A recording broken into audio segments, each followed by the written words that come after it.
Si Neville Longbottom ay isang kwento na nagpapakita ng tapang at pagbabago, at isang inspirasyon na karakter sa Harry Potter series.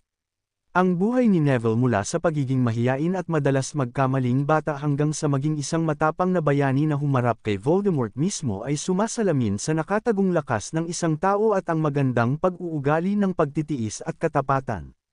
Si Neville ay nag-iisang anak ni Frank at Alice Longbottom, mga magagaling na Auror na matapang na lumaban kay Voldemort at sa kanyang mga tagasunod noong unang paghahasik ng kasamaan.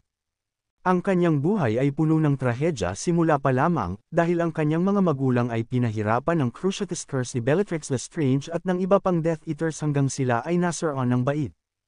Dahil dito, hindi na nila nakilala si Neville o nagkaroon ng normal na buhay. Pinalaki siya ng kanyang lola na si Augusta Longbottom, na mahigpit at may mataas na pamantayan. Mahal siya ng kanyang lola ngunit